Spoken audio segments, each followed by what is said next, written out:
A woman called Golda. The story so far. Golda, the cigarette. What's the matter? You're afraid I'll die young? The children. We're almost there. In 1977, Golda Meir returned to her grammar school in Milwaukee. We welcome to the 4th Street School our most distinguished graduate, Mrs. Golda Meir. How shall I describe her? To people all over the world, she was one of the great women of this century. Some say she was the greatest. It's hard for me to judge. To me, she was my longtime dear friend. This is the dream I've had. Ever since I was a little girl in Russia, frightened for my life. The dream that we can have the same peace and security other people have. The only way we're ever going to get it is in a Jewish homeland. If I won't go, you won't marry me. I'd love to marry you, Morris. I was thinking of a baby. I didn't hear that. I'm saying I think we should have a child. Really? When did the committee tell you we could go to work on this child? You are a very capable person. Whatever you do well. So, we want you to be a delegate to the Histadrut. Me? Oh, no, Ariel. I couldn't. I don't want to spend the rest of my life feeling sick and useless. Where will you go? It's up to you. If you'll come with me, I'll stay in Palestine. If not, I'll go back to America. So, we left the kibbutz, which I was very unhappy about. And we went to live in Jerusalem. And the years passed. Morris became a bookkeeper, and I became the mother of 2 children. You're not working? Well, I wouldn't call bringing up 2 small children exactly loafing. Well, I wouldn't call it anything very much, considering how badly we need your capabilities. He's got some hell of a nerve. Trying to talk you into Tel Aviv when I work in Jerusalem. You didn't have to try very hard. I took the job, Morris. In the years following the separation from Morris, Golda was intensely involved in Israel's struggle for independence. 1 whole year! You're trying to say somebody who came last week should go ahead of me? If I stay much longer, I'll die here. No, we're trying to get you all off. But the children first. On May 15th, the British will pull out. 2, the Arabs will invade. What is the present strength of the Haganah? 100,000 able-bodied soldiers. And on the other side? 400,000 Arab soldiers. If you could keep Abdallah out of the war, it might save us. We must have our own state, and the time is now. And if the only way we can have it is to go to war, we'll go to war. And we'll beat you. If there is a war, it will be her fault. All. Her fault! Because she's a stubborn, arrogant, damned woman.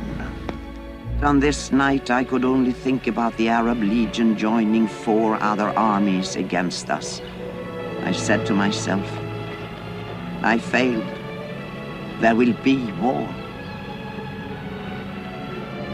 In a moment, A Woman Called Golda continues.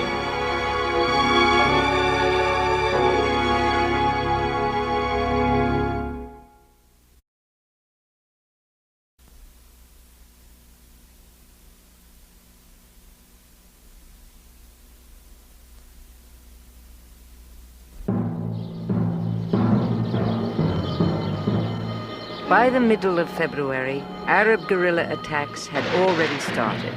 In 4 months, the British were scheduled to leave, and the Arab countries were certain to invade us. We needed arms. According to Ben Gurion, to equip a Jewish army would require $25 million. There's only one country in the world in which we can raise so much money in so little time. I'm going to the United States immediately. I must make our American friends understand how serious the situation is. Excuse me, PG. I'm sorry to interrupt, but you can't possibly leave at a time like this. Look, what you are doing here, I can't do, but I might be able to do what you want to do in America. What makes you think that you can raise this kind of money? 2 reasons. I speak the language. So do I. And the other? I'm American. No, this is too important. Let us put it to a vote. A vote? Are you calling a vote to overrule me? Why not? We are founding the only democracy in the Middle East. In a democracy, the majority rules.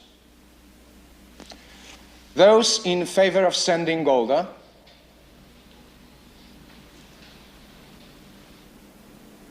Opposed? None. Golda goes.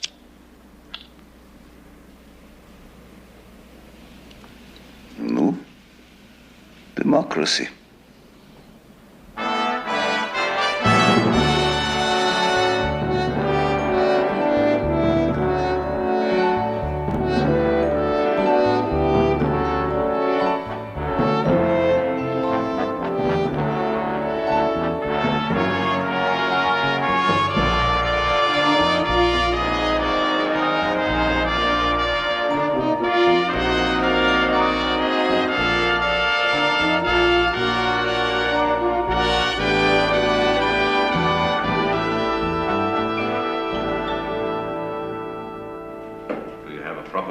It gets cold in New York. No, I don't have any coat. I'll buy one there. Well, you could stay here an extra day. You could buy one here. Probably, but Ben Gurion insists that I take the plane this afternoon. Why? I think he's trying to get even with me. What a life. We don't even have time for ourselves, let alone for each other. Well, maybe when I get back. I probably won't be here. Really? Where are you going? Pilsen? Pilsen? What's that? There's very good beer in Pilsen. Pilsner beer is famous. Well, yeah, what is this? You're not going to Czechoslovakia to drink beer. I'm leaving right away. Now, Ariel, please tell me. Well, you know that we have been trying to put together an air force with the HaMigdalor. Uh-huh. Hood has managed to buy some Messerschmitt 109 fighter planes. Well, what is in Pilsen besides beer is the Skoda munitions factory. They made Messerschmitts for the Germans. And I am going there to hire aircraft mechanics. Well, of course, I know the Czech government has been selling us arms, but the situation is very unstable there now. By the time you get there, the Soviet Union could be running things. And I wouldn't trust those fellows to be any friends of ours. How do you know? They would even let a Jewish agent into the country. I don't. And I certainly don't have time to be held up at the border while they bury me in red tape. So, do you have an answer for that?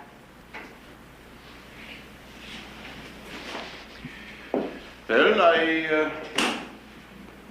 will parachute in. No, don't do it, Ariel. No, please forget the whole idea. It's all wrong for you. Why is it wrong for me? Because you're too badly needed here. Let someone else go. I am one of the very few people who can speak the language. Oh, there are others. For hiring mechanics, any businessman would do better. And how many businessmen do you think we have with parachute training? The trading is one thing. This is different. What is different?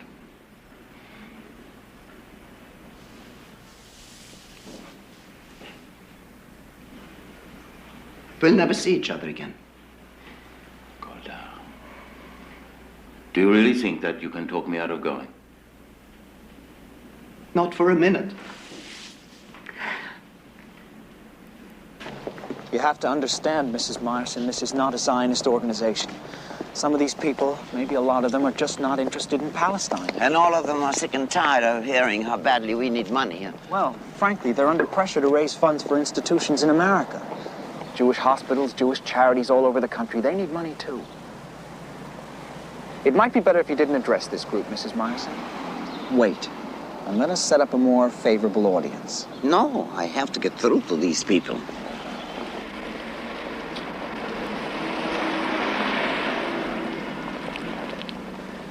Well, then, it might be a good idea if you let me take a look at your speech? I haven't prepared a speech.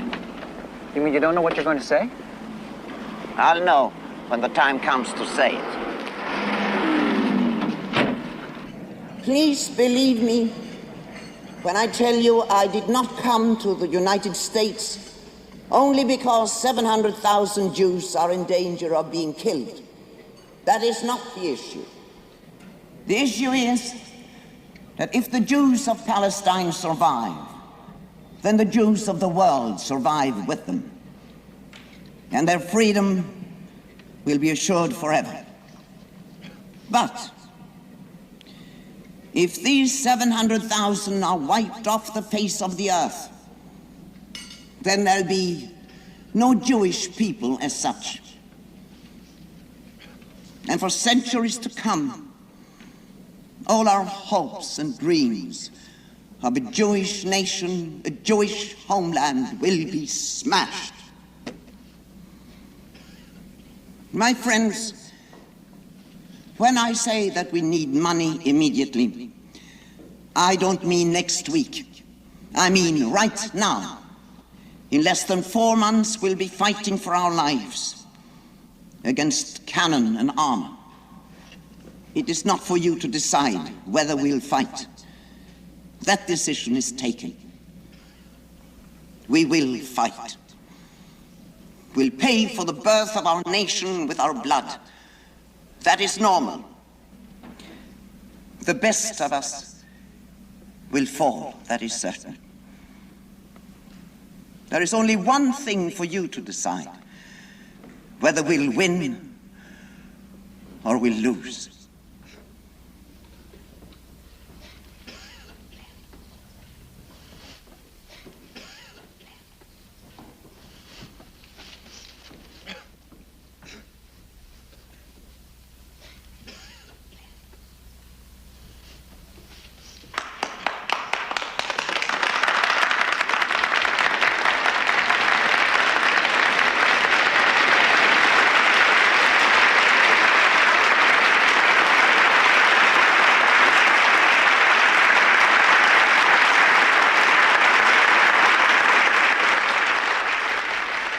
Golda raised not $25 million. She raised 50. The money went directly to the capitals of the world, where Ben Gurion had sent agents to purchase arms for the Haganah. And in a converted museum, one day before the scheduled pullout, an historic event. Exiles from the land of Israel, the Jewish people have returned, believing in their self-evident right to be a nation like all other nations in their own sovereign state. I imagine every people that declares its independence goes through difficulties. But for us, there was such deadly danger that some of our friends strongly advised us not to proclaim independence. But we were determined to do it anyway. By virtue of this right, and of the resolution of the General Assembly of the United Nations, we hereby proclaim the establishment of the Jewish state in Palestine, to be called Israel. The next day, May 15th, right on schedule, Israel was invaded by the armies of 6 countries.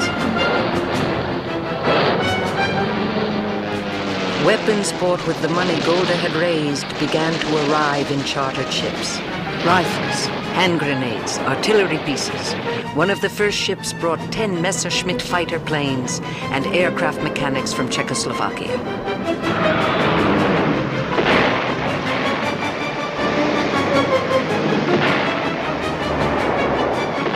In a few more days, the Arabs were being driven back or contained on all fronts. And with her work done, Golda flew home from America.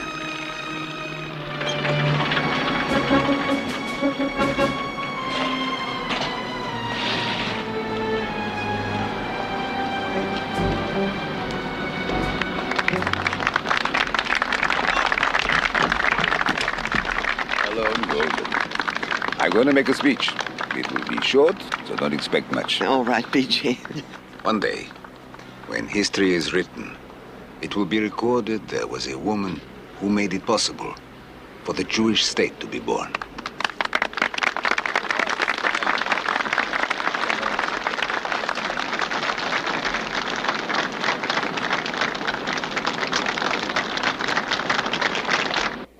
In the United Nations General Assembly, the Arab countries now accepted a proposal for a ceasefire.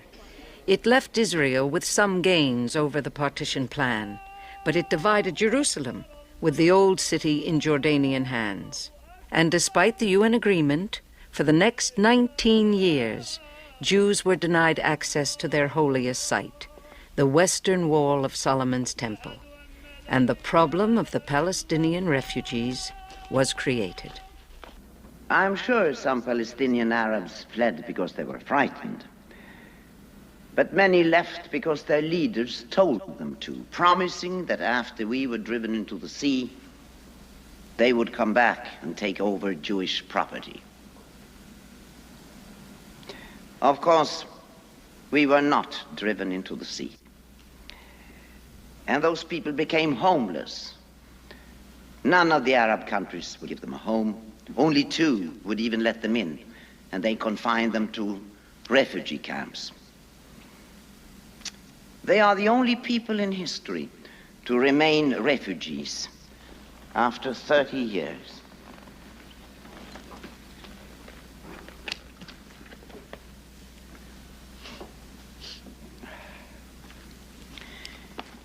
Now, David Ben Gurion was the first Prime Minister of Israel, and he appointed me to his cabinet as Minister of Labor. So I needed an assistant, and a lady named Luke Kadar applied for the job. I speak English, French even better. I was born in France. How are you at writing letters? Oh, would you like to see a sample? I read that a stevedoring company executive just died. You might want to send a letter of condolence. What a beautiful letter. Did you know this man? Yes, actually. Was he as much of a saint as you say? He was a son of a bitch. You might be very good at this job. Do you think you'd like working with me? I would love it. How do you know that you'd love it? I was with the Haganah. I was wounded. I haven't worked since I got out of hospital. Madam Minister, I'm tired of being hungry all the time. That's a good answer. All right, as far as I'm concerned, the job is yours. But I have to check with Ben Gurion before it's definite. Oh, will that be a problem? Absolutely not. No problem at all. What's the name again? Kadar. Luke Kadar. Never heard of him. Her. The point is not whether you've ever heard of her. Correct. The point is you don't need her. I'm sending you a very fine man. He's been liaison to the Zionist office in Geneva. He can not only write you effective speeches in Hebrew, but also in English, and French, and Spanish. Plus, he's a very great administrator. He'll make your office run like a watch. His name is Rottenberg. Well, you seem to be very enthusiastic about him. I'm enthusiastic about him. Fine. You take Rothenberg for your assistant, I'll take Luke Kadar for mine.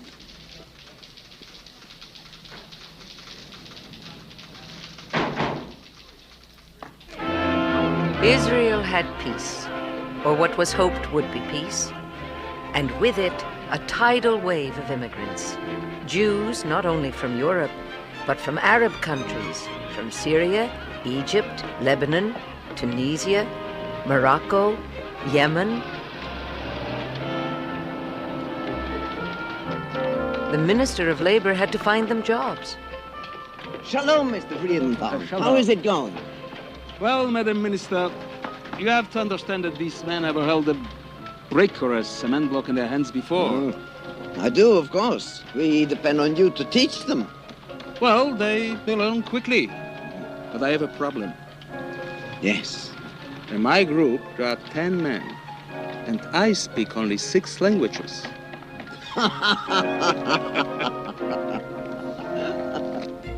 To Golda personally, peace meant a little more time for everyday things, such as washing her hair as often as she liked. She also had a tea kettle that was never shiny enough for her. She told me she enjoyed polishing it when she was alone. If she felt lonely, she'd polish twice as hard. But as a cabinet minister, Golda had too many concerns to be alone very often. One developed from a visit to Israeli kibbutzim by United States Senator Hubert Humphrey. I must say I am impressed by what these teachers are accomplishing with retarded children. As you know, I have a particular interest in special education because of a grandchild. Yes, so I understand, Samuel. May I ask you another question, possibly a little sensitive? Certainly. What about these young couples living together who aren't married? Would you like to sit down, Senator? Personally, I never thought much about it. To me, the main thing would be if people love each other. Oh, Mrs. Meyerson, the main thing is the children. The children? Of course. What happens to the children of those couples? Are they accepted by your society, or are they stigmatized? Are they legally legitimate, or are they bastards? I don't think it's much of a problem for us. Why isn't it? Couples that aren't married tend not to have children. But that problem is even worse. Your country needs to increase its population, doesn't it? And a whole sector of your strongest and healthiest young people refuses to help. Senator, you're absolutely right. Look, we know who we are and what our commitment is. We don't need a piece of paper to tell us. You love each other. You have a commitment to each other. What is so wrong being married to each other? Nobody says there's anything wrong with it, but nobody's gonna push us into it. Push you into it? Who would ever do such a thing? Let me ask you, do you like this room you're living in? Not very much. I thought not, huh? Too close to the chickens. Would you like to be assigned a room near the flowers? Of course we would. I can arrange that. Oh, what about that icebox running all over the floor? I'm sure you wouldn't mind an electric fridge. I can arrange that, too. What's the catch? Catch? No catch. All I ask in return is something you yourself say nothing is wrong with. Get married.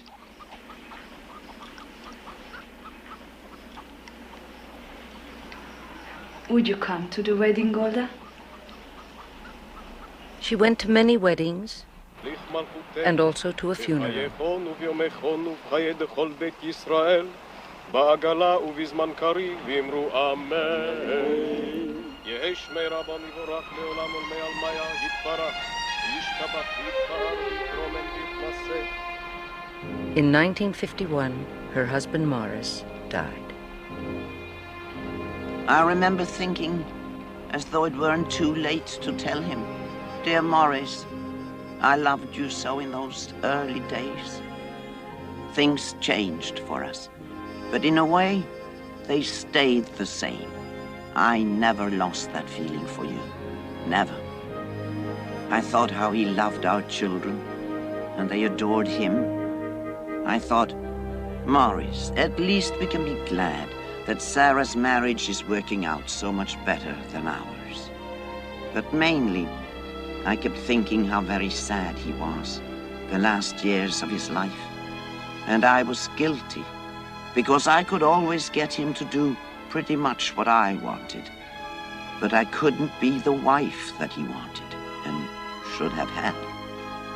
In the end, whatever I was able to accomplish, he paid for.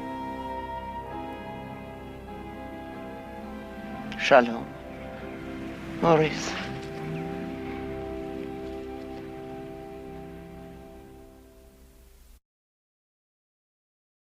Golda was Israel's labor minister for 7 years, doing what she loved best, working with people to provide the solid things that people needed, like housing, and some of the things that turn a desert into a homeland, like trees.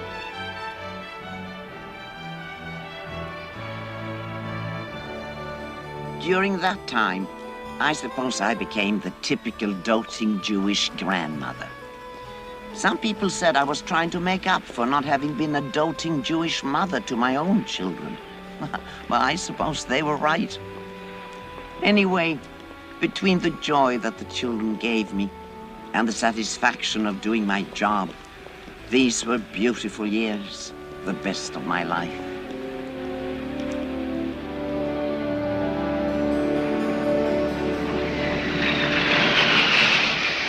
With the coming to power of Colonel Gamal Abdel Nasser in Egypt, the end of Golda's beautiful years was inevitable.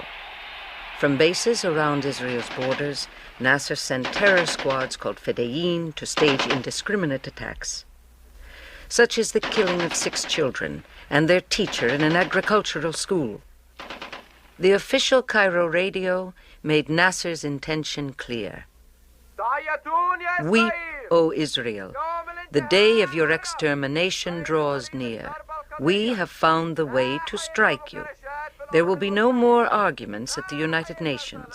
There will be no peace. We demand the death of Israel. And violence even found its way into the Israeli parliament.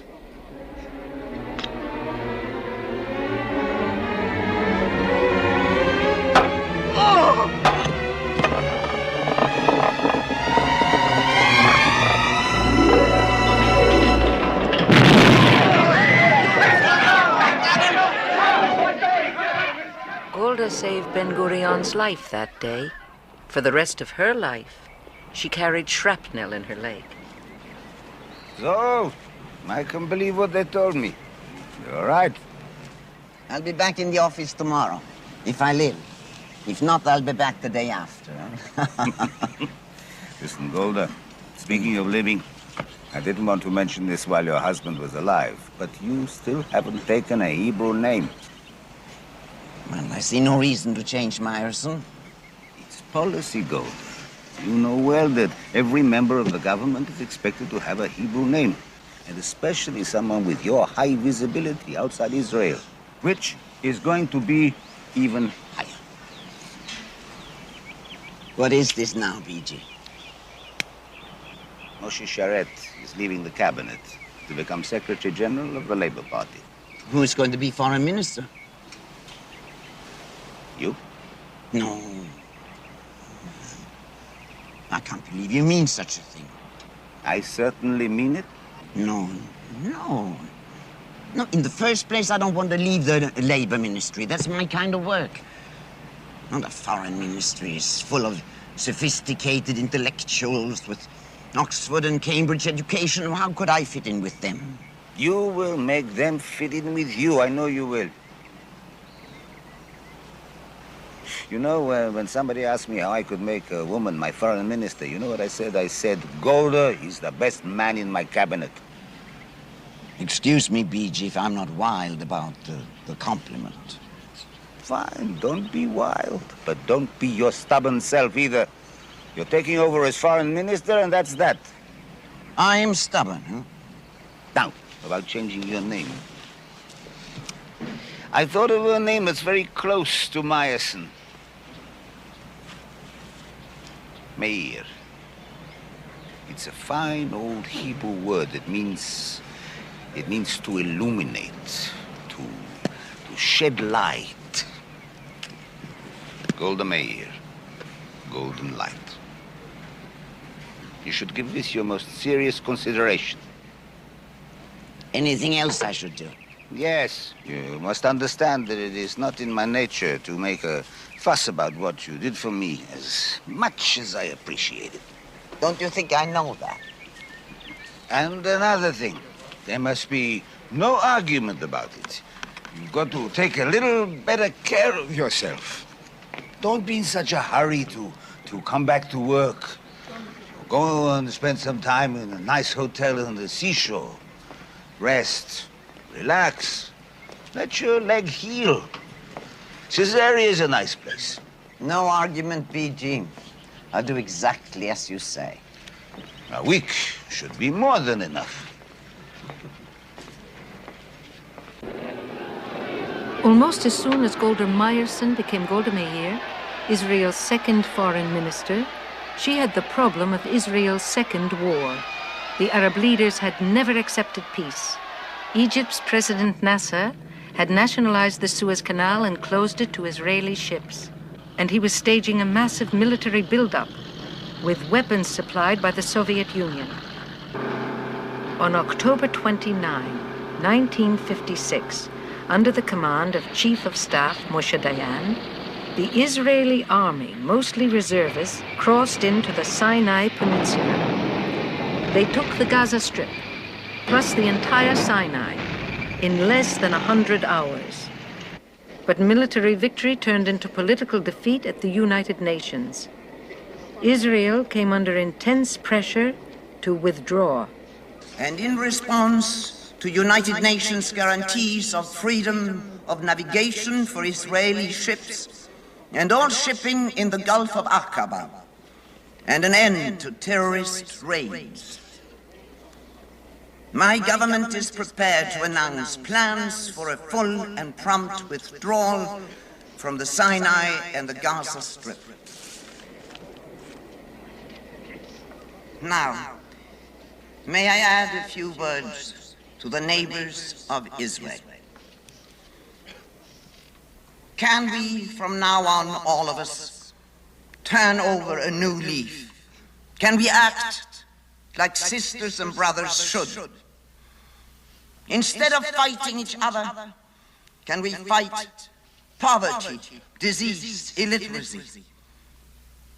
Hatred has never made one child in your countries happier. The implements of death has never converted a hovel into a house.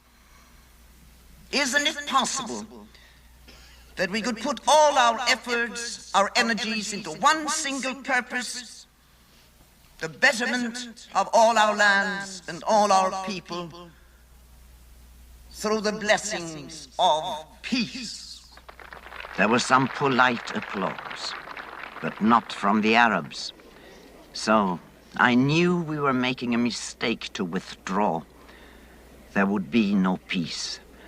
Our soldiers who were killed and wounded had only bought us a little time, and we would have to fight again. Thank you, Mr. President. In the 1960s, there was only one woman foreign minister in the world, and almost anybody in the world could tell you her name was Golda. Golda traveled to the capitals of Europe, to the United States and Canada, to Latin America, Japan, the Philippines, Burma, Ethiopia, and other places. I traveled with her, and I believe she felt that of all the continents, she was able to accomplish the most in Africa.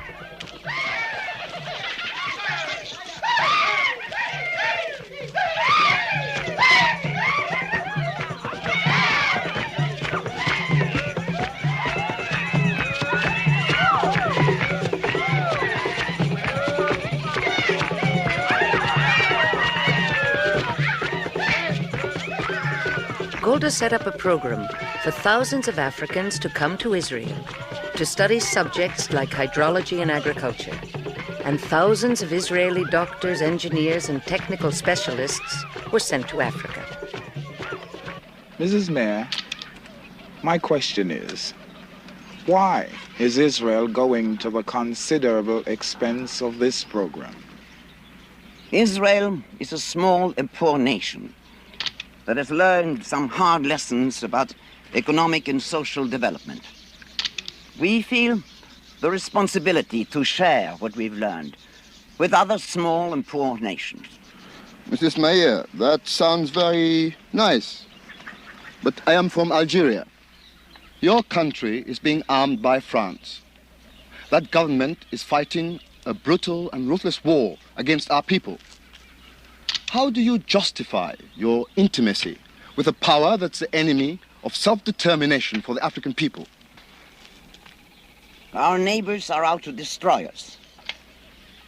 They get up-to-date weapons from the Soviet Union, free of charge. Most of our friends, for whatever reasons, won't sell us arms. The only country that will sell to us, and for a lot of hard currency, let me tell you, is France. If President de Gaulle was the devil himself, I would expect my government to buy from him what we need to defend ourselves. And if you were in my position, sir, what would you do? Madam, at least you live up to your publicity, which says that you are honest.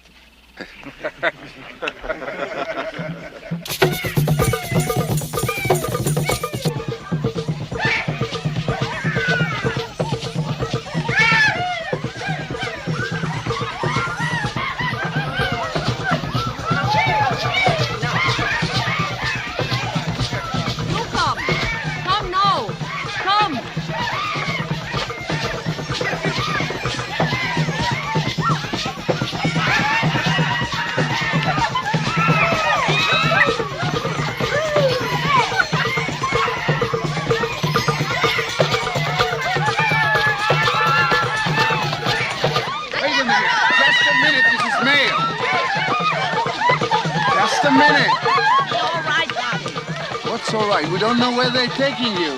Don't worry, Abby.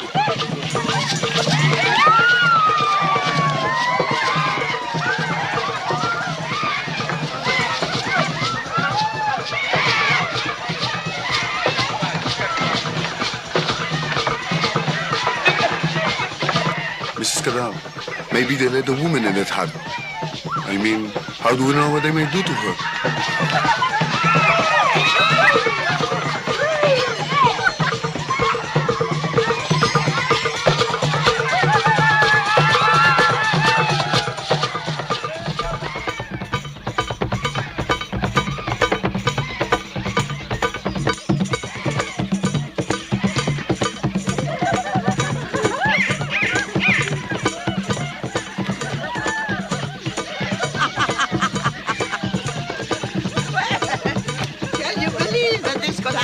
Little Golda Mabovitch from Kiev and Pinsk and Milwaukee. What happened? I'm now a member of the secret society of the Zoe tribeswomen. I'm the only foreign woman they have ever admitted. Oh, Lua must have a photograph of my grandchildren. Oh, yes, we'll take a picture, but what went on in that hut? Oh, it is the secret society.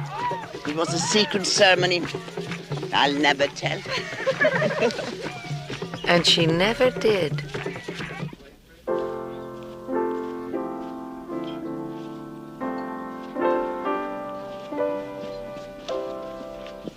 And then, do you know what he wanted? Are we still talking about Idi Amin? Yes, Idi Amin, the machine gunner. When I told him I couldn't give him 6 fighter planes, he asked for 10 million pounds sterling. Oh, I couldn't stop laughing.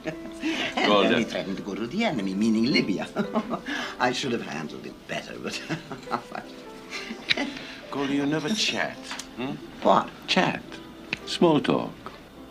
Especially at a dinner like this. You never do. Oh, you want to chat, huh? No. Chat. Chat. Well, you know that Gabby wants a divorce. I think if she has a chance to be happy with somebody else, by all means, she should take this chance. I think we should have the same chance. Golda, after the divorce, would you marry me? Now, this isn't fair. You say chat. Is this a subject for chatting? Compared to Idi Amin?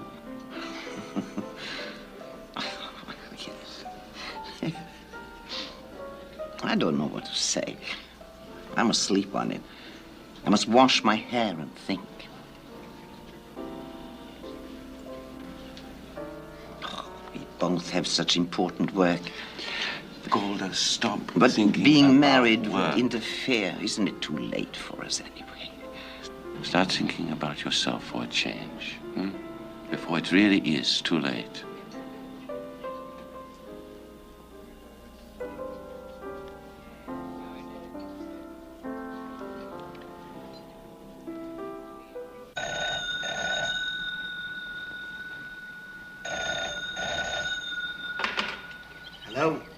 Ah, good morning, Lou.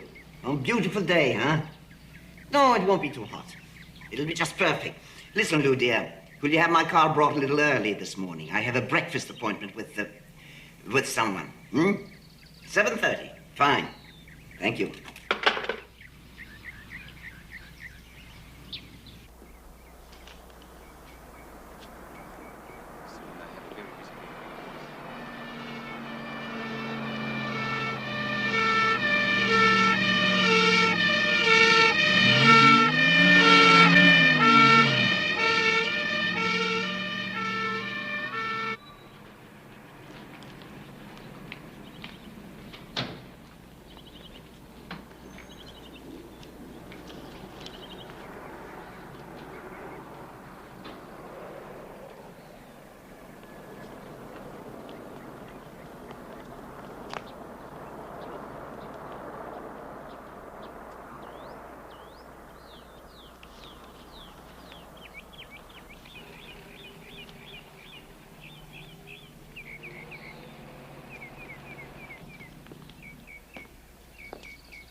Mrs. Mayor, my name is Kedem. I'm the manager of the apartment building.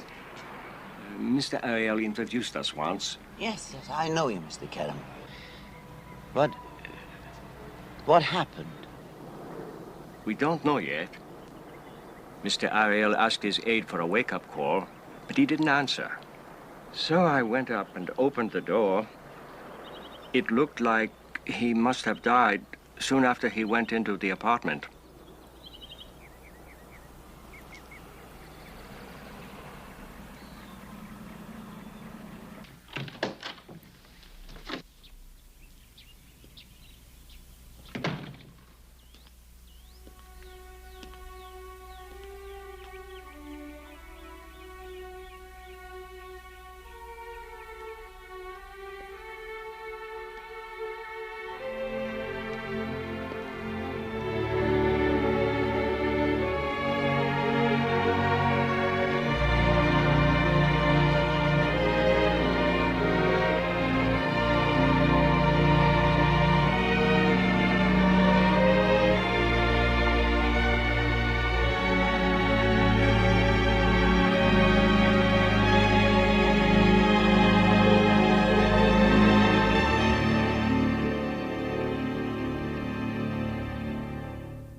After the death of Ariel, Golda seemed to be trying to bury herself in work. I thought she might succeed, but she collapsed a few times from what was obviously exhaustion. I finally got her to go for a checkup by the same kind of gentle persuasion she used on her cabinet colleagues. I swore up and down, if she didn't, I'd quit. Those lumps don't mean anything, do they?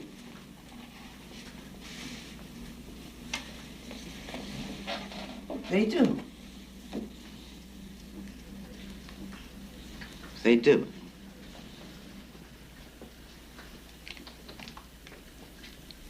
No, let's hear.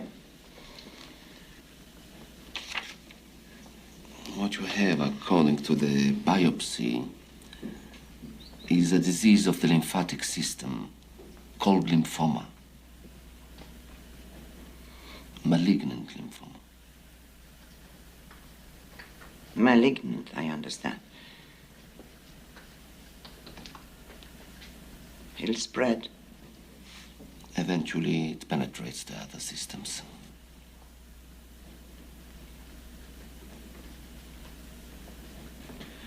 How much longer do I have?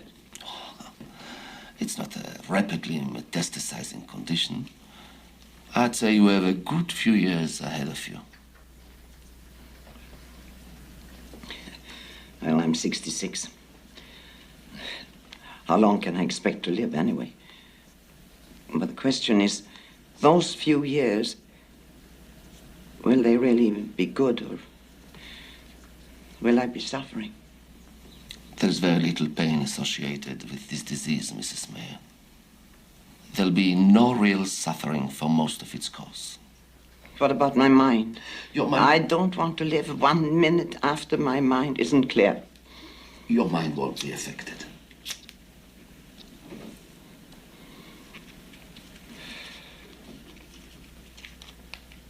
What must I do?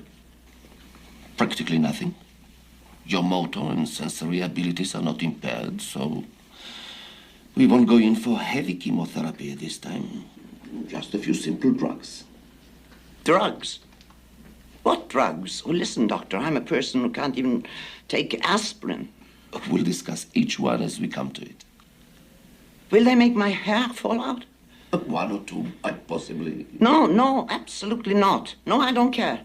I won't take any drug that would make me lose my hair. All right. If you feel that way, we'll avoid those medications and go to different ones. Good. And I trust you. On one condition. If anything about this is ever going to be told to anyone, I will choose who and when. Otherwise, it is a strict secret between you and me. Is that agreed, Dr. Lander? Agreed, Mrs. Mayer. Oh, another thing. Yes. Would it hurt you to call me Golda like everybody else? Well? Well, it's what you said. A slight case of exhaustion. That's all? You're not satisfied with your own diagnosis? All right. It's also complications with the shrapnel in my leg. What you going to do about that? Retire. Again, Golda? When? Why shouldn't I? Because you'd be bored to death. Come on, Golda. Can you see yourself out of politics? Much less retired? Yes, I can see myself with books that I've been wanting to read.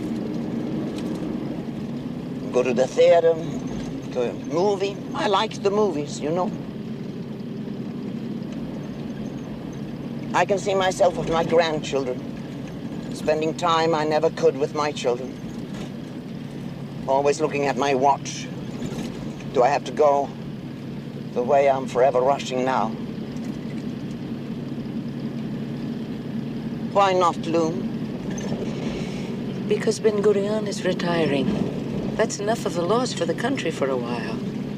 They say that Levi Eshkol will replace him, is that right? Probably. What will you do if Levi Eshkol asks you to stay on, which he certainly will? How can you desert a brand new prime minister of your own party? It's less than 2 years to the next elections. I suppose if Eshkol needs me, I'll stay that long. But not longer. Time is precious to me now. Golda stayed on the 2 years, then resigned, and was succeeded as foreign minister by Abba Eban. But her retirement didn't last long. From commanding positions on the Golan Heights, Syrian artillery had been shelling Israeli villages across the border below. One of the worst attacks was on the kibbutz of Gadot in the spring of '67.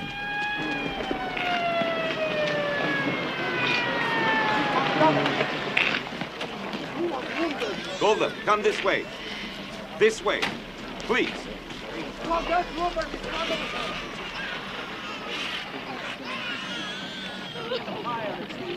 20 people died in here, plus the people in 5 houses that were hit by shells, plus the kindergarten building and 2 nurseries. Total casualties. Eshkol, stop. This ambulance is ready to go. Send another ambulance up here. Why? Why did I have to see this? I'm retired. I'm a private citizen. It was bad enough to hear it on the radio. Why did you send the car for me? Because I want you to have a clear picture of what's happening here. I want you to hear it from Diane. Golda, in addition to the threat from Syria, Jordan is filling up with Iraqi forces, including planes and pilots. The King of Jordan just placed his forces under the command of an Egyptian general. Egypt now has got troops along our border, as in '56, and more tanks, Golda. There is a very big difference. This time, there are the United Nations troops between as a buffer. Nasser ordered the UN out, Golda. They won't leave. The UN gave us guarantees. They are leaving. Our observation planes spotted them at first light this morning. The UN is moving out. As soon as they are gone, Nasser will close the straits and choke off Eilat again. He says so. If we accept all this, we might as well cut our throats. Tell me what I can do. Come back to work, Golda. Well, Abba Eban is running the foreign ministry very well. I'm not saying run the foreign ministry. I'm saying run the party. We're splitting at the seams with all our differences. If you were Secretary General, you could unite the party like nobody else. What do you say, Golda? Of course.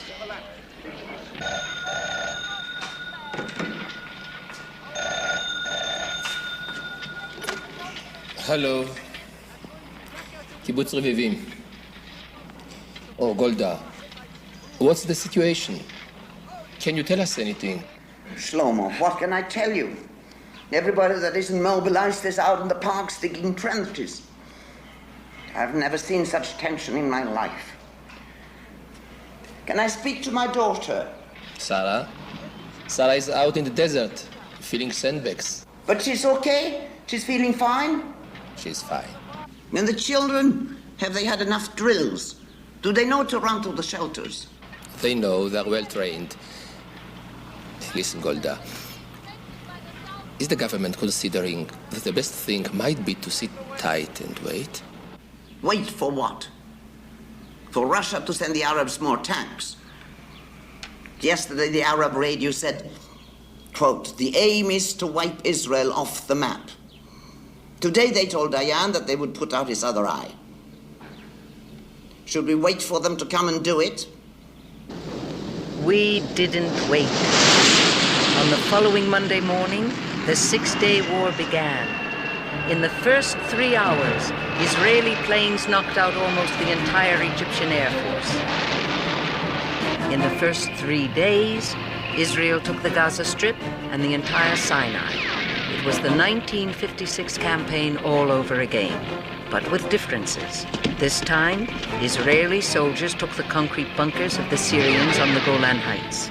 And when King Hussein of Jordan joined the Arab attack, Israel took all of Jordanian-held Palestine, including the old city section of Jerusalem. After 19 years, Jews were able to visit their holiest site, the Western Wall. Now remember thinking, we have defensible borders again. Is there anyone who would dare tell us to give them up again without a real guarantee of peace? And go home and start preparing our 9- and 10-year-olds for the next war? No. No, not this time.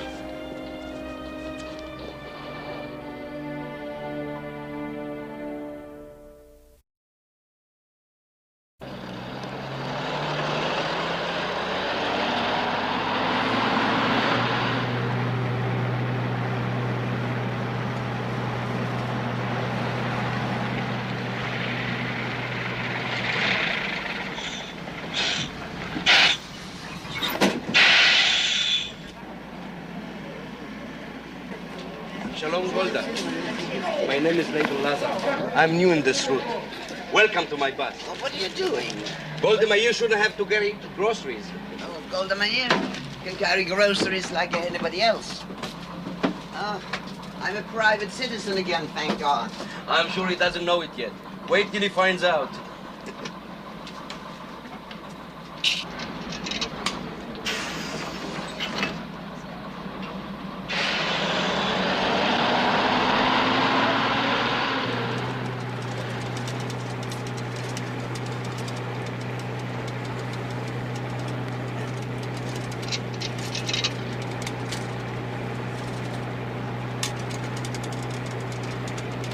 You still live in that little house on Baron Hill Street?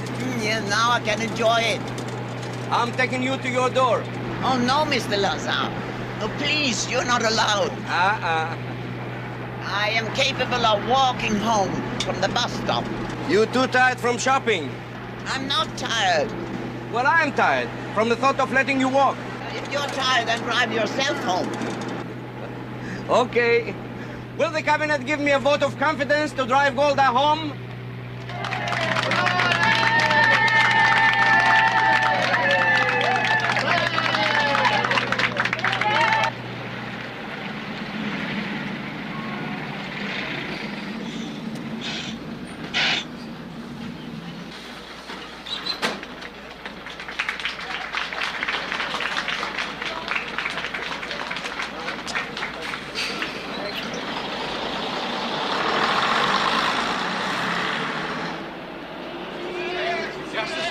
Mrs. Meir. What is it? What's happened? Mrs. Meir, we know how you must feel, but some of us were just at the Knesset. And everybody is saying there's only one solution. Golda must come back. What are you talking about? You don't know. What? Levi Eshkol. He had a heart attack. And he's dead. My dear God. Eshkol. Mrs. Meir, would you be willing to take over as Prime Minister? I don't even know what you're saying. Please leave me alone. But Mrs. Meir, we must go. Everybody seems to feel you're the only one who could unite the country. Eshkol said I was the only one who could unite the party. Now it is the whole country. Oh. I came here to live on a kibbutz and help to build a homeland in a plain and simple way. I don't want to be Prime Minister.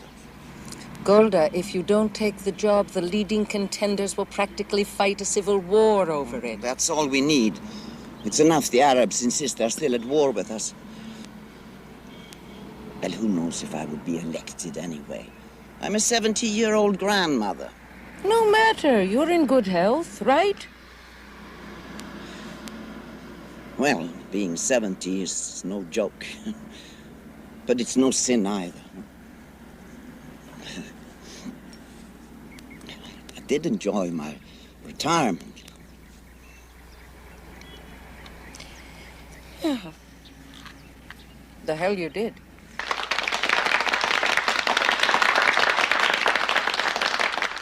She was elected by a vote of 70 to nothing. Some of our friends in other countries have expressed concern that Israel, by maintaining strong armed forces, may become militaristic. I can only answer that I'm not in favor of a nice, liberal, anti-militaristic, and dead Jewish people. On the other hand, the victories that we have won have never intoxicated us. They've never made us forget our great hope, our great desire, which is for peace. A peace that means good neighborly relations with the Arab people is fundamental for the Jewish Renaissance. With all my heart, I pledge that this government will make every effort in its power to bring about a true and enduring peace.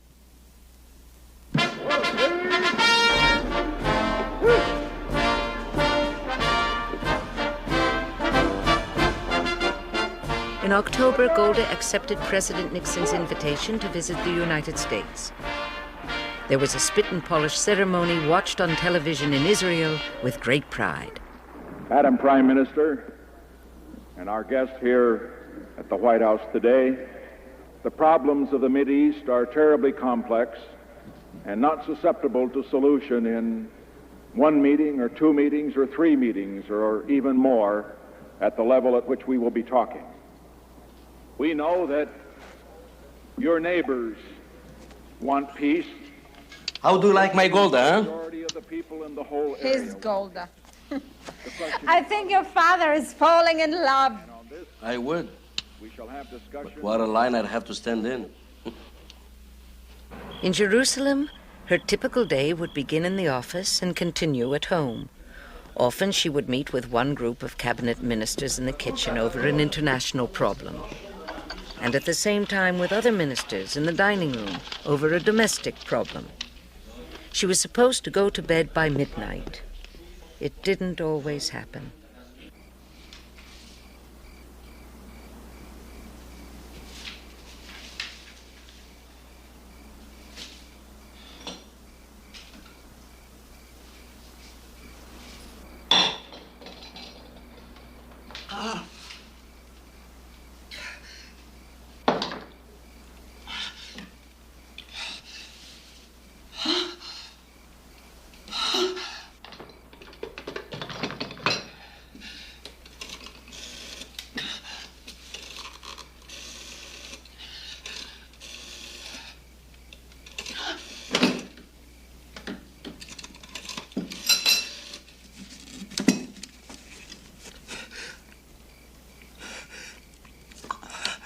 Lou, come and get me.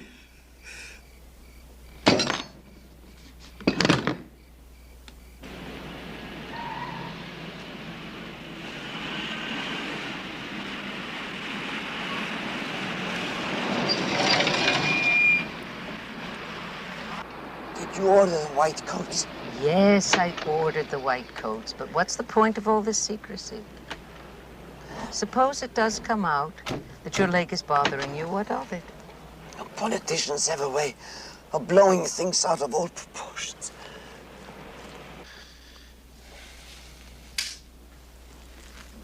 Do you feel better now?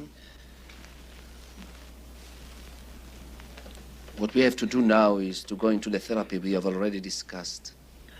I have arranged for it to begin now. Now, Golda, let's not have you be intransigent about it.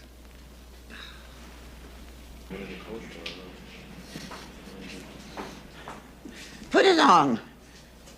Everybody puts coats on. May I ask why, Mrs. So Mayor? you look like doctors. In a hospital, 4 doctors attract less attention than 4 ex-paratroopers. And Lou, please don't worry. Don't worry. Either that or you stay here. Put the coats on.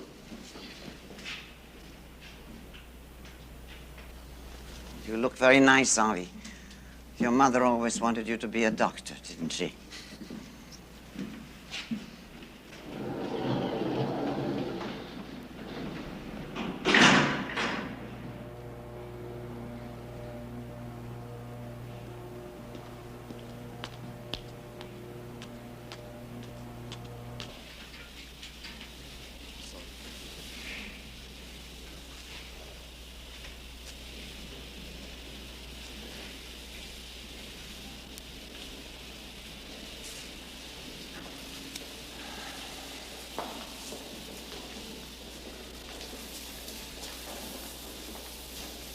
We'll have treatments twice a week. I have arranged them for after midnight. And if there are leaks? We are treating you for the shrapnel in your legs. Remember, it makes my hair fall out. Just one hair.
This is a very important man.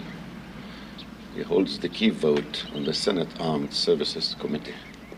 Friendly or not friendly? Well, said to be a friendly type, personally. On Israel, however, not sympathetic. Never has been. Good afternoon, Senator. Noon. I am Simcha Dinitz, Mrs. Meir's political secretary. Nice to meet you. Won't you come in, please? Thank you. Madam Prime Minister, how do you do? I'm very happy to meet you, Senator. Won't you sit down? Thank you.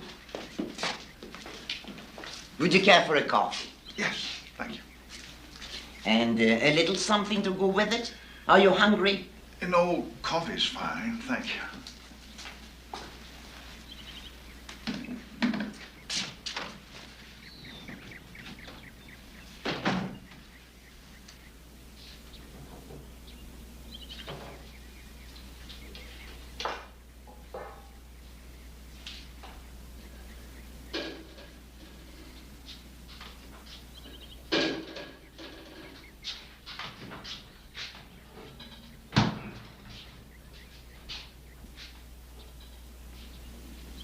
What's she doing out there?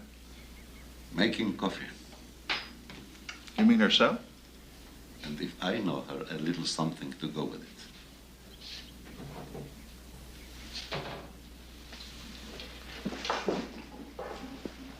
it. Excuse me. Madam Prime Minister, cake looks good. My own recipe. Huh? It's delicious. You see, no one is ever hungry. But when I serve honey cake, they don't refuse. There, sit down. There. Now try some of my apricot jam with it. There, I'll just bring this out to the boys and I'll be right back.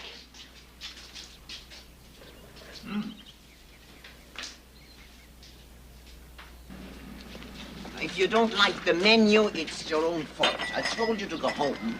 Golda, you know we have to be relieved. But I don't need anybody today. I won't be going out anymore. Golda, we have our orders. And I won't tell anybody. I promise.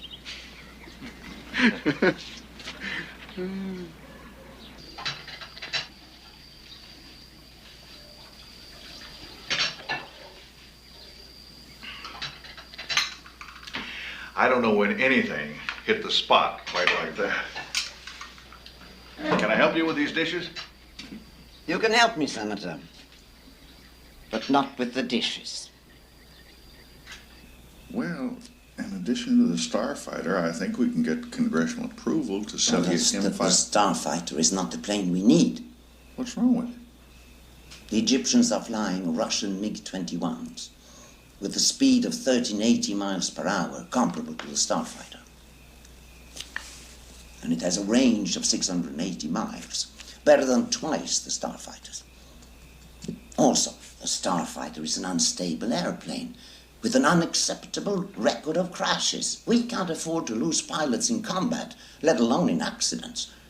No, the plane we need is the Phantom.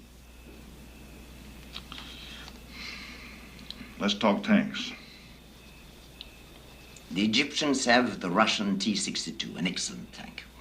It's faster than your M551 Sheridan, and it has heavier armor.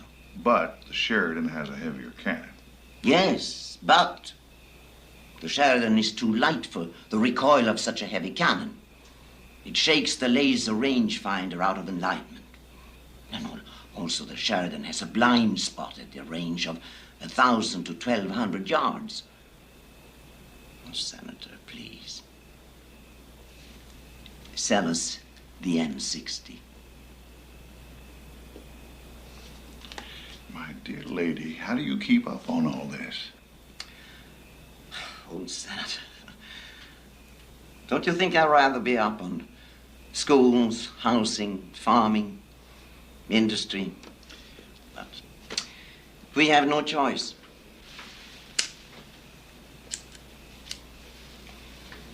After the Six-Day War, we pleaded with the Arabs to negotiate peace, and they came back with their famous 3 no's. No negotiation, No recognition of Israel. No peace. And the situation of the PLO is that Israel must be destroyed, even within its pre-war boundaries. I don't think the United States will ever let that happen. Oh, you remind me of your wonderful President Kennedy. May he rest in peace. He said to me, Mrs. Meir, nothing will happen to Israel. We are committed to you. And I said to him, Mr. President, I believe you 100%. I just want to make sure that by the time you honor your commitment, we are still there.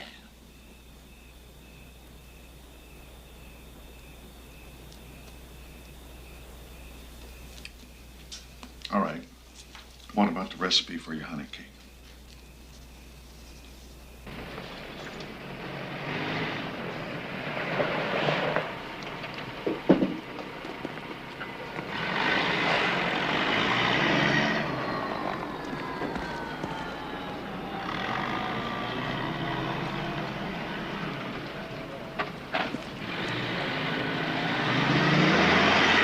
The Egyptian buildup is along the full length of the Suez Canal. It amounts to 100,000 men and over 2,000 tanks. And what do we have? Without calling up the reserves, 8,500 men. 276 tanks. The Syrians have 45,000 men against our 5,000. 1,700 tanks against our 176. What does intelligence say? We don't see the Syrians attacking us. We think they somehow got the idea we may attack them. And the Egyptian buildup? If Nasser was still alive, we'd be concerned. But Anwar Sadat is a cooler head. Sadat simply has his army on maneuvers. And nobody thinks we should call up the reserves?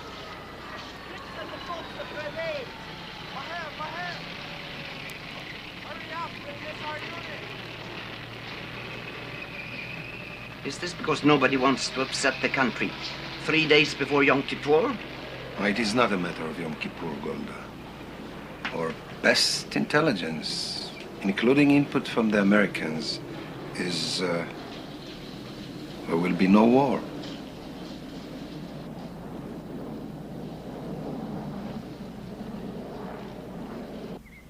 What do I know about it anyway? My instincts tell me to mobilize. But the facts are that it would cost millions and just about cripple industry, business, essential services. So how can I follow my instinct? Especially when the best military minds in the country advise against it. Oh, Lou, I must be getting old. Advice never stopped me before. But it wasn't only the General Staff. We had a cabinet meeting. And the vote was against mobilization. Unanimously. So, Toots, there you are. Excuse me, this just came. Oh, thank you, Avi. Go home to your family. Yom Kippur will soon be here. Shalom. Shalom. Another intelligence report.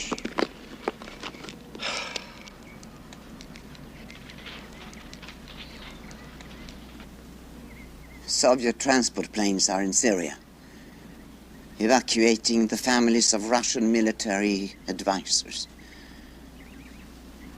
This does not alter our current assessment of the situation.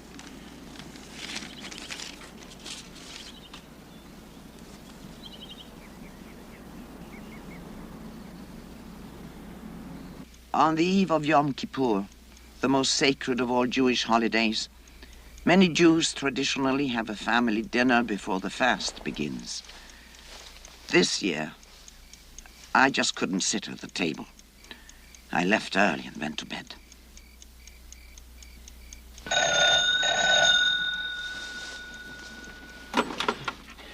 Yes? Golda, this is Talmi, Army Intelligence. We have reliable information that Syria and Egypt will both attack this afternoon.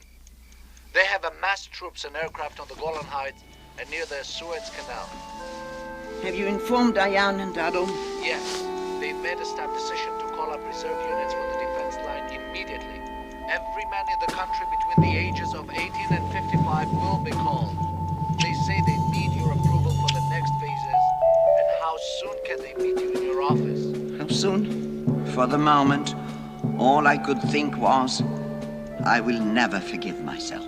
I should have overruled the cabinet and everybody else and mobilized yesterday. But it was a little late for that. I'm on my way.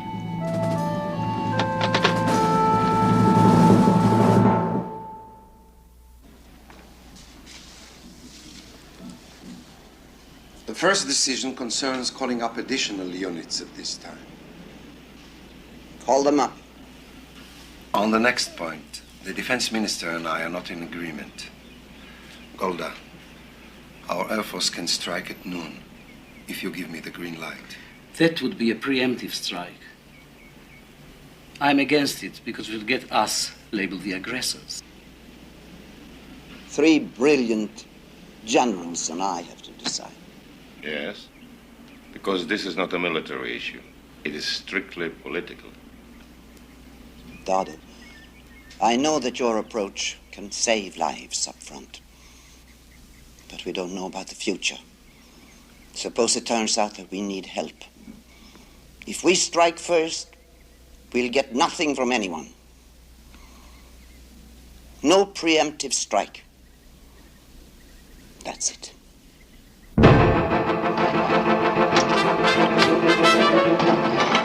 At 2 p.m. on Yom Kippur Day, the Syrians shelled Israeli positions and then attacked.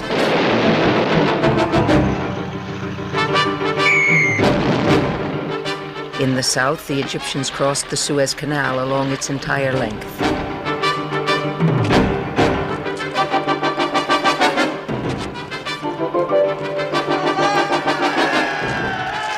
The first 3 days of fighting threatened disaster for Israel. The Egyptian army overran Israel's strong points on the renowned Bar-Lev line. Their armored columns raced toward the critical desert passes. In the north, the situation was even worse. The Syrian army broke through on the Golan Heights, heading for the farm settlements below.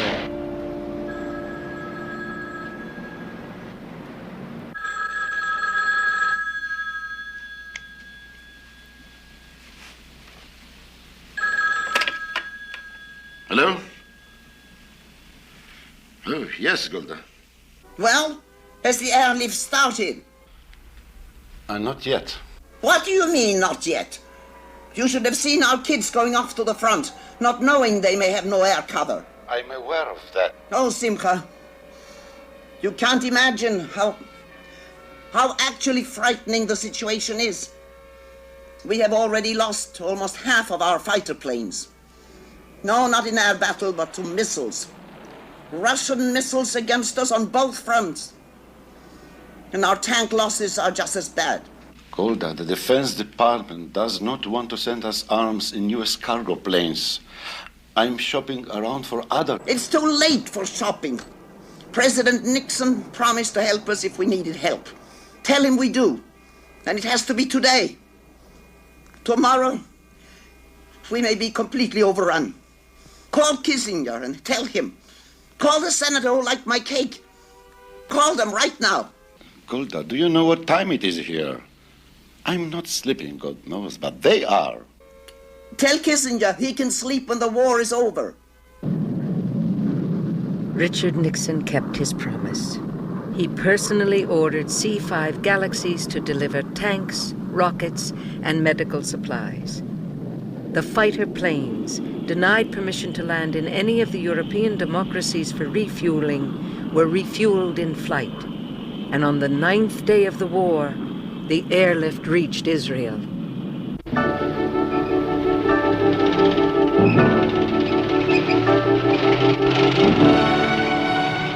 Our losses were devastating. But rearmed by the airlift, Israeli forces took the offensive.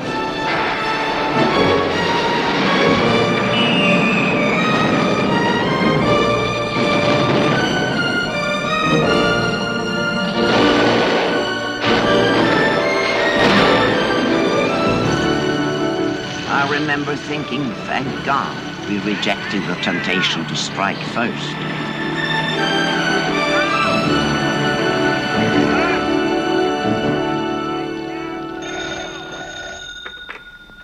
Yes?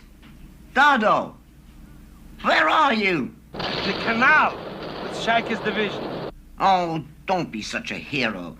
You're the chief of staff. You're supposed to be in the map room. Diane and I are just looking things over. Listen, Golda. Can you hear me? Yes? We're back to being ourselves. And they're back to being themselves. And Golda, it will be all right. On this 10th day of the war, I can tell you we have a task force across the Canal operating in the Egyptian territory. I want to express our deep gratitude to the President and the people of the United States. By the 16th day, Israel had retaken virtually all of the Sinai, held a large area across the Canal, and had the Egyptian Third Army completely encircled. In the north, Israel had regained all of the Golan and moved into Syria, within 25 miles of Damascus. At this point, the Soviet Union began pressing for a ceasefire. And at kilometer 101 in the Sinai Desert, at a meeting arranged by the United Nations, an armistice was signed. But in spite of the military victory, the mood in Israel was bleak and bitter. Battle casualties were the heaviest since the 1948 War of Independence. A kind of national trauma set in.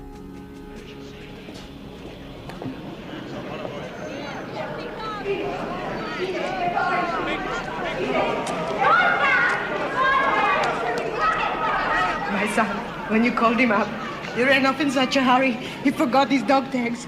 So if he's dead, how will I ever know? My son took his drugs. Why don't I know? If he's dead, where is his body? If he's not dead, if he's a prisoner, why can't anybody tell me? We are getting a prisoner of war list from the Egyptians very soon. That's the agreement. From the Syrians, I don't know. They won't agree even to that. Every one of us was in the fighting. We saw our friends die next to us. We have the right to ask, just when we had the enemy on the run, why did you agree to that ceasefire? I wanted to hold out for a true negotiated peace this time. I have spent my life pleading for peace. We are a very small country with a great and powerful friend. Sometimes we have to give in to that friend, even when we don't want to. We blame you for the war, because the country wasn't prepared. You should resign, and so should he. Defense Minister Dayan offered to resign 3 times. I insisted that he stay. Murderers! Murderers, both of you. Do you want to know what I tell my children? I tell them you killed their father.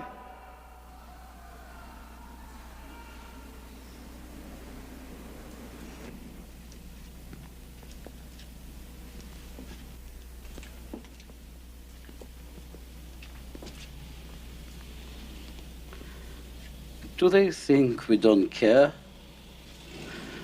There is no way to fight a war without losses, especially when the other side suddenly attacks. The Americans had Pearl Harbor, the French Maginot Line, the British Dunkirk. Those people seem to understand. Those people are not like our people. Do you think, Diane, that's why God chose us?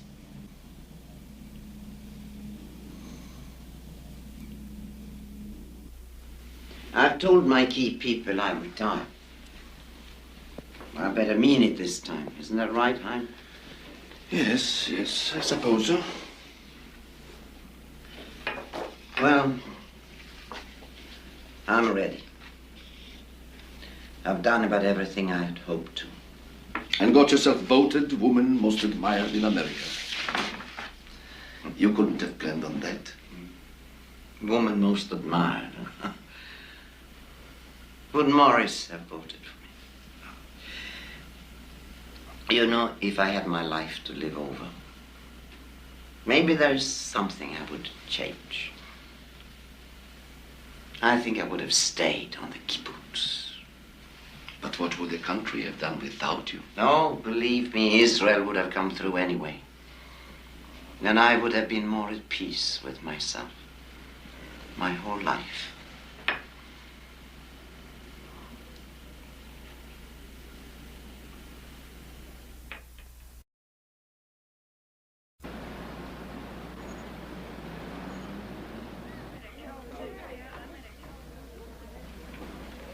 Why did you decide not to be a prime minister anymore?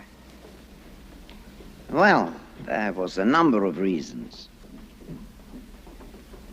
But one of them was, I was beginning to imagine that people around me were whispering, for God's sake, when is this old woman going to make up her mind that it's time for her to leave?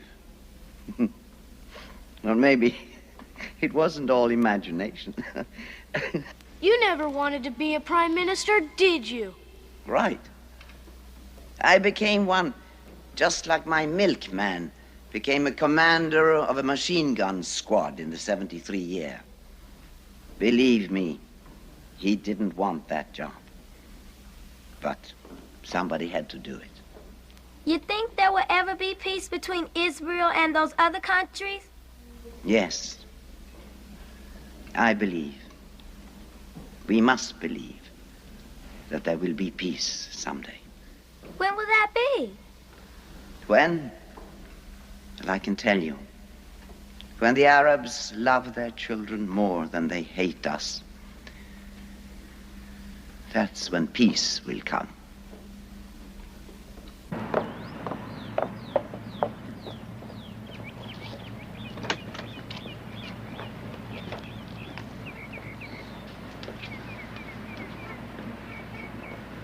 Well? The call was from Dennis. They want you to cancel the rest of your trip and come home. Who's they? Everybody. What everybody? How about your friends and your enemies?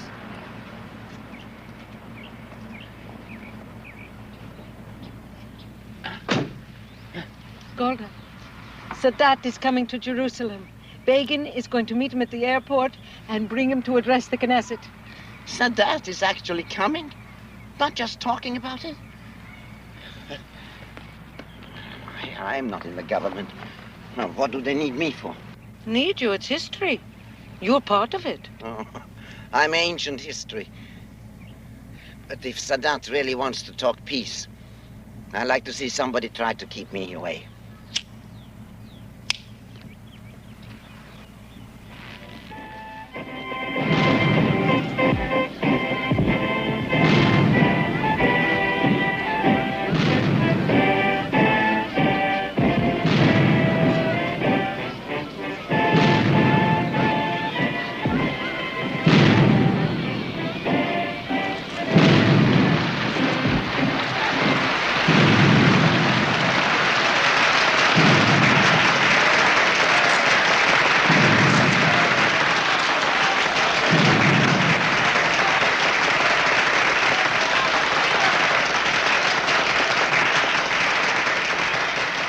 I have chosen this difficult road, which is considered by many, and in the opinion of many, the most difficult road. I have chosen to come to you with an open heart and an open mind.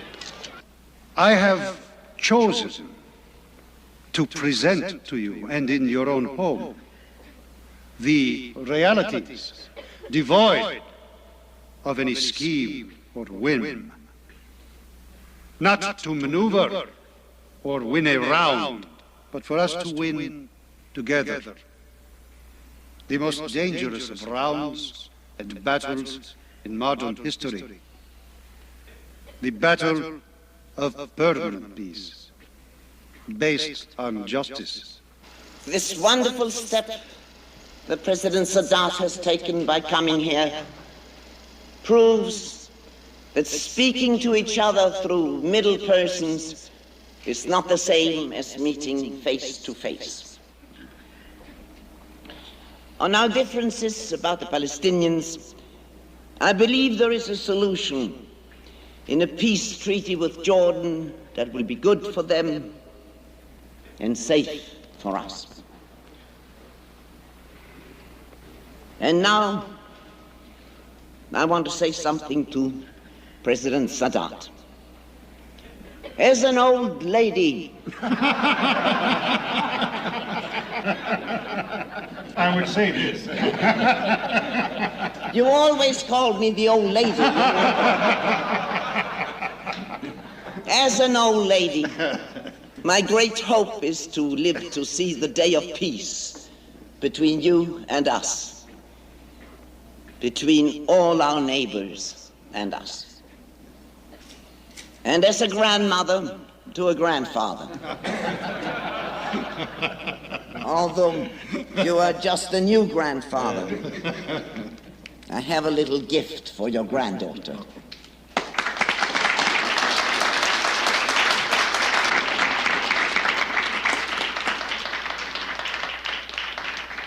Let us hope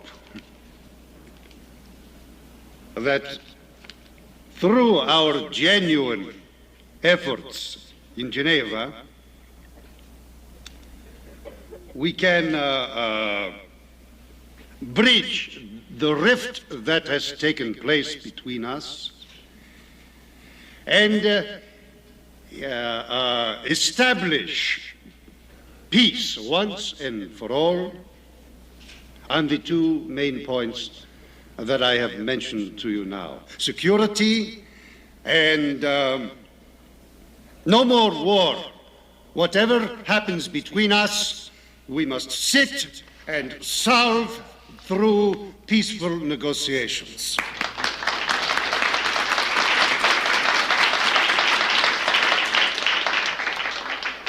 Again, I must not end my words without thanking Mrs. Meir for this kind gesture. Let us hope that the peace process that we have started, Mrs. Meir and me, will continue and flourish and will give satisfaction to every girl, every woman, every man in Israel and the Arab world. Thank you very much. Excellent. Excellent.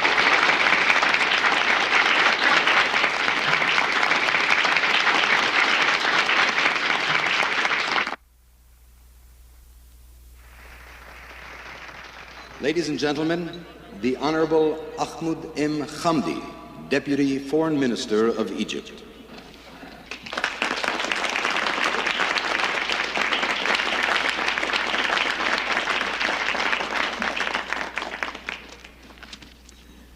President Katsir, President Sadat, Prime Minister Mr. Begin, distinguished guests, ladies and gentlemen. How exciting to be here in the holy city of Jerusalem at such an important time in history. Ladies and gentlemen, I now have the honor to present to you the President of Israel, His Excellency Ephraim Katsir.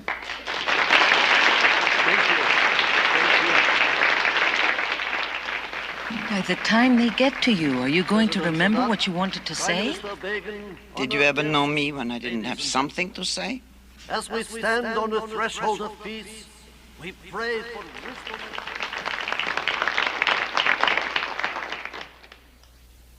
And now, it is my privilege to present a truly great lady of our time, or any other time. She has been called the Mother of Israel, the Earth Mother of her people. But mostly she is called Golda. Ladies and gentlemen, Golda Meir.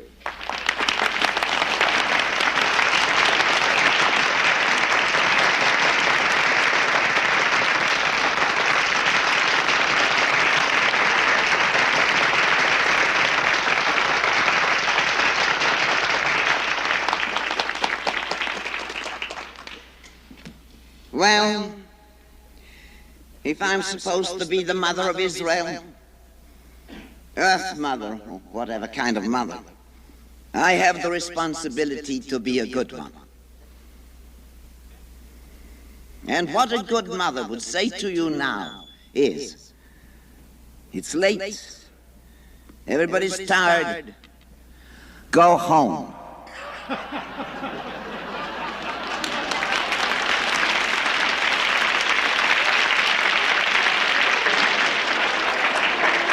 Mr. President, I say good night. Good night, dear lady. I hope we see each other again soon. I'm glad you came. I am glad too. Very glad I came. So, let me ask, what took you so long?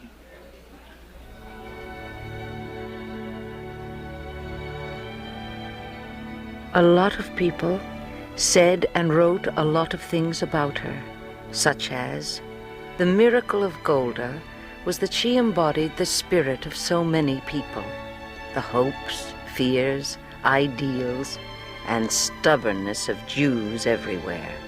But as usual, Golda said it better. Why am I known? Because of my wisdom? My great achievements? No. I'm known because at the time of struggle for the Jewish people, I was one of a group that made it possible to have what we have, what we've been able to defend by the skin of our teeth. I did what I thought was right, and that's that. And after me, someone else will come, and I hope they'll do better. Shalom, Golda.